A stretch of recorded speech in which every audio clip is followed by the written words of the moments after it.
स्वामी विवेकानंद एक कथा कहा करते थे। अमेरिका में धर्म संसद में भी उन्होंने ये कथा कही थी। एक कूप मंडूक की कथा है। एक कुएं का मेंढक था और कुएं में वो रहता था। एक दिन समुद्र से एक मेंढक उस कुएं में आकर गिर गया। तो कुएं वाले मेंढक ने समुद्र वाले मेंढक से पूछा कि तुम कहां से आए हो? तो उसने कहा कि मैं समुद्र से आया हूं। तो कुएं वाले मेंढक ने कहा कि समुद्र कितना बड़ा होता है?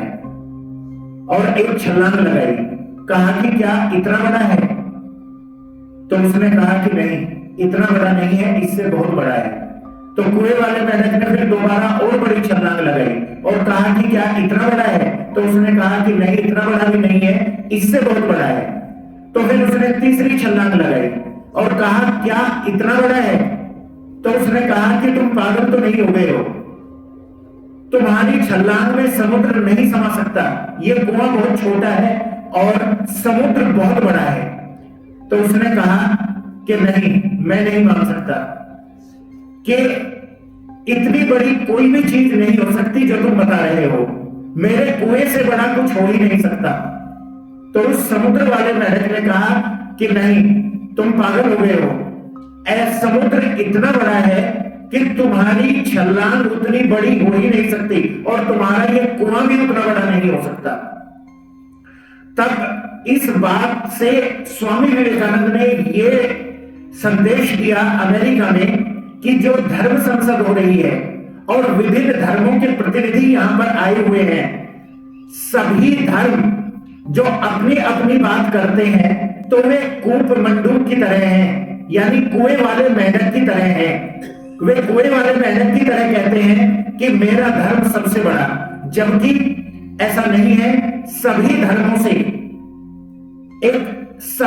से पहुंचा जा सकता है और सभी धर्मों से साधनाएं की जा सकती है और भगवान तक पहुंचा जा सकता है।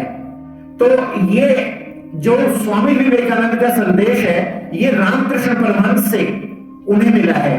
रामकृष्ण परमहंस कहा करते थे, जितने मत उतने पथ।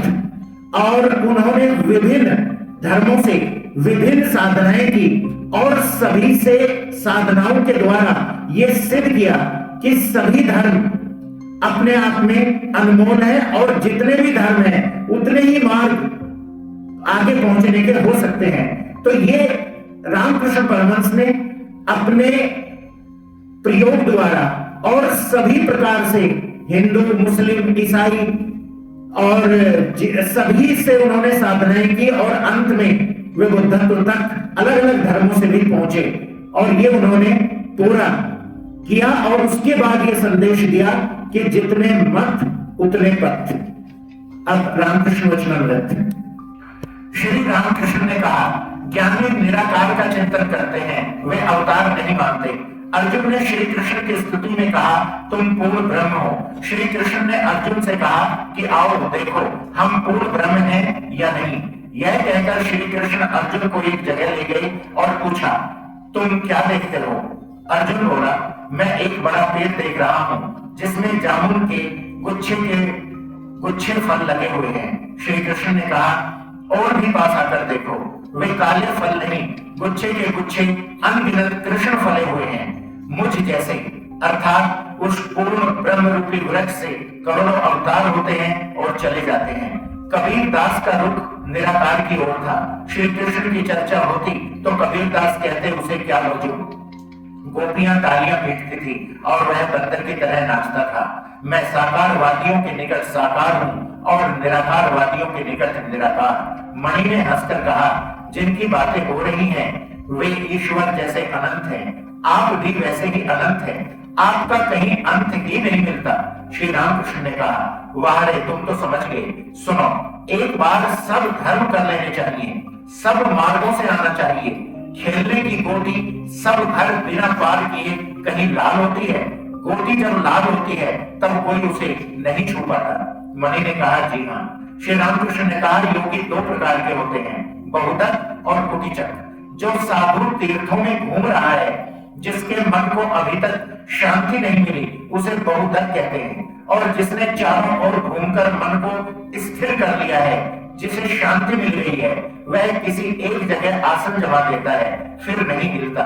उसी एक ही जगह बैठे उसे आनंद मिलता है। उसे तीर्थ जाने की कोई आवश्यकता नहीं।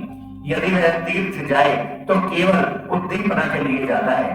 मुझे एक बार सब धर्म करने पड़े थे, हिंदू, मुसलमान, क्रिश्चियन, इधर शाक्त, वैष्णव, वेदांत, इन सब रास्तों से भी आना पड़ा है। ईश्वर वही एक है, उन्हीं की ओर सब चल रहे हैं, भिन्न भिन्न मार्गों से। तीर्थ करने गया तो कभी कभी बड़ी तकलीफ होती थी। काशी में मथुर बाबू आदि के साथ राजा बाबाओं की बैठक में गया। वहां देखा सभी लोग विषयों की बातों में लगे हुए हैं, रुपया, जमीन, यही सब बातें। उनकी बातें सुनकर मैं रो पड़ा। माँ से कहा, माँ तू मुझे कहाँ लाई? दक्षिणेश्वर में तो मैं बहुत अच्छा था, प्रयाग में देखा वही तालाब, वही धूप, वही पेड़, वही इमली के पत्ते, परंतु तीर्थ में उद्दीपन अवश्य होता है। मधुर बाबू के साथ वृंदावन गया। मधुर बाबू के घर की स्त्रियां भी थी, हृदय भी था। कालिय दमन घाट देखते ही उद्दीपना होती थी, मैं विहल हो जाता था। हृदय मुझे यमुना के घाट में बालक की तरह नहलाता था। संध्या को यमुना के तट पर घूमने जाया करता था। यमुना के कछार से उस समय गायें चरकर लौटती थी। देखते ही मुझे कृष्ण की उद्दीपना हुई। पागल की तरह दौड़ने लगा। कहाँ कृष्ण, कहाँ कृष्ण कहते हुए पालकी पर चढ़कर श्याम कुंड और राधा कुंड के रास्ते जा रहा था। गोवर्धन देखने के लिए उतरा। गोवर्धन देखते ही बिल्कुल विहल हो गया, दौड़कर गोवर्धन पर चढ़ गया। बाह्य ज्ञान जाता रहा। तब ब्रजवासी जाकर मुझे उतार लाए। श्याम कुंड और राधा कुंड के मार्ग का मैदान, पेड़ पौधे, हरिण और पक्षियों को देख विकल हो गया था। आंसुओं से कपड़े भीग गए थे। मन में यह आता था कि हे कृष्ण, यहाँ सभी कुछ है, केवल तू ही नहीं दिखाई पड़ता। पालकी के भीतर बैठा था, परंतु एक बात कहने की भी शक्ति नहीं थी। चुपचाप बैठा था। हृदय पालकी के पीछे आ रहा था। कहारों से उसने कह दिया था, खूब होशियार रहना। गंगा माई मेरी खूब देखभाल किया करती थी। उम्र बहुत थी। निधिवन के पास एक कुटी में अकेले रहती थी। मेरी अवस्था और भाव देखकर कहती थी, ये साक्षात राधिका है, शरीर धारण करके आए हैं। मुझे दुलारी कहकर बुलाती थी। उसे पाते ही मैं खाना पीना, घर लौटना सब भूल जाता था। कभी कभी हृदय वही भोजन ले जाकर मुझे खिलाता था। वह भी खाना पकाकर खिलाती थी। गंगा माई को भावावेश होता था। उसका भाव देखने के लिए लोगों की भीड़ जम जाती थी। भावावेश में एक दिन हृदय के कंधे पर चढ़ी थी। गंगा माई के पास से देश लौटने की मेरी इच्छा न थी। वहां सब ठीक हो गया। मैं सिद्ध चावल का भात खाऊंगा। गंगा माई का बिस्तरा घर में एक ओर लगेगा, मेरा दूसरी ओर। सब ठीक हो गया। तब हृदय बोला, तुम्हें पेट की शिकायत है, कौन देखेगा? गंगा माई बोली, क्यों, मैं देखूंगी, मैं सेवा करूंगी। एक हाथ पकड़कर हृदय खींचने लगा और दूसरा हाथ पकड़कर गंगा माई। ऐसे समय माँ की याद आई। माँ अकेली काली मंदिर के नोबल खाने में है। फिर न रहा गया। तब कहा, नहीं, मुझे जाना होगा। वृंदावन का भाव बड़ा सुंदर है। नए यात्री जाते हैं तो ब्रज के लड़के कहा करते हैं, हरि बोलो, गठरी खोलो। दिन के 11 बजे बाद श्री रामकृष्ण ने काली का प्रसाद पाया। दोपहर को कुछ आराम करके धूप ढलने पर फिर भक्तों के साथ वार्तालाप करने लगे। बीच बीच में रह रहकर प्रणवनाथ या हा चैतन्य उच्चारण कर रहे हैं। काली मंदिर में संध्या रति होने लगी। आज विजयादशमी है। श्री रामकृष्ण काली घर में आए हैं। काली माता को प्रणाम करके भक्तजन श्री रामकृष्ण की पद धूलि ग्रहण करने लगे। रामलाल ने काली जी की आरती की है। श्री रामकृष्ण रामलाल को बुलाने लगे। कहाँ हो रामलाल? काली जी को विजया निवेदित की गई है। श्री रामकृष्ण उस प्रसाद को छूकर उसे देने के लिए ही रामलाल को बुला रहे हैं। अन्य भक्तों को भी कुछ देने को कह रहे हैं।